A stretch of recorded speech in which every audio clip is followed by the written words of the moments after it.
તો આ તરફ ખાડી પૂરે સુરતના લોકોની ચિંતામાં વધારો કર્યો છે। પલસાણાના બલેશ્વર ગામે ખાડીનું પાણી ફરી વળ્યું। 15 જેટલા લોકોનું અહીં રેસ્ક્યુ કરવામાં આવ્યું છે।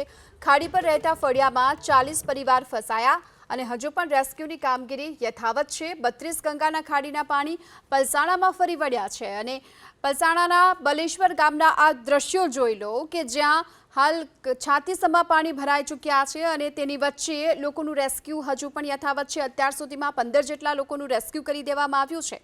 અહીં કુલ 40 જેટલા પરિવારો રહે છે જેમના મકાનો હાલ પાણીમાં ગરકાવ છે અને ધોધમાર વરસાદની વચ્ચે આ રેસ્ક્યુ કરવામાં આવી રહ્યું છે। 32 ગંગા ખાડીના પાણી પલસાણામાં ફરી વળ્યા, જેને લઈ બલેશ્વર ગામની આ સ્થિતિ છે। જે ખાડી ફળિયા વિસ્તારમાં કુલ 40 પરિવારો રહે છે, આ તમામ લોકોને સુરક્ષિત રીતે બહાર કાઢવામાં આવી રહ્યા છે।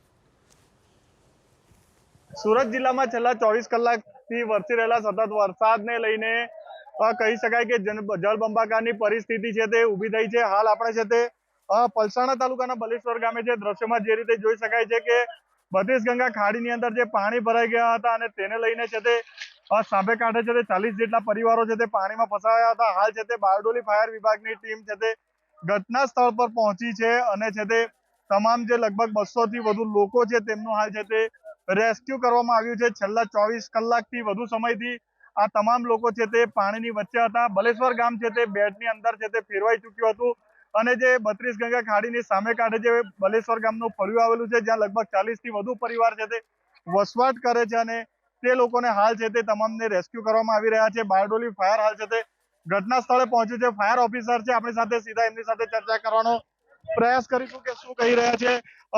પ્રજ્ઞેશભાઈ, શું પરિસ્થિતિ છે હાલ?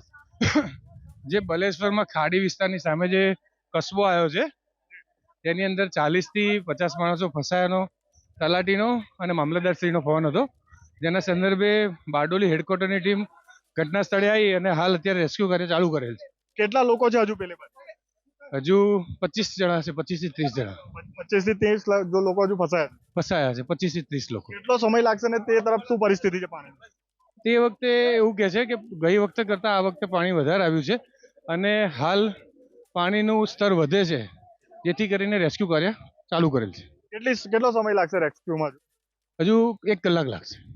બિલકુલ, તો 1 કલાકથી વધુનો સમય છે તો હજુ રેસ્ક્યુની અંદર લાગી શકે એમ છે। દ્રશ્યમાં જે રીતે જોઈ શકાય છે કે જે સામેનું ફળિયું છે તે આખું બેટમાં ફેરવાયું છે। બલેશ્વર ગામની ચારે તરફ છે તે પાણી છે તે ભરાઈ ચૂક્યા છે અને ઘરોની અંદર પણ હાલ છે તે પાણી ભરાવાની શરૂઆત થઈ ગઈ છે અને જેને લઈને બારડોલી ફાયર વિભાગની ટીમ હાલ છે તે ઘટના સ્થળ પર પહોંચી છે અને જે 40 પરિવારના કેટલાક લોકો હતા તેમને રેસ્ક્યુ કરવામાં આવ્યા છે અને હજુ બી 25 થી 30 લોકો પેલા ફળિયાની અંદર છે અને તેમને છે તે હાલ પણ રેસ્ક્યુ કરવામાં આવી રહ્યા છે।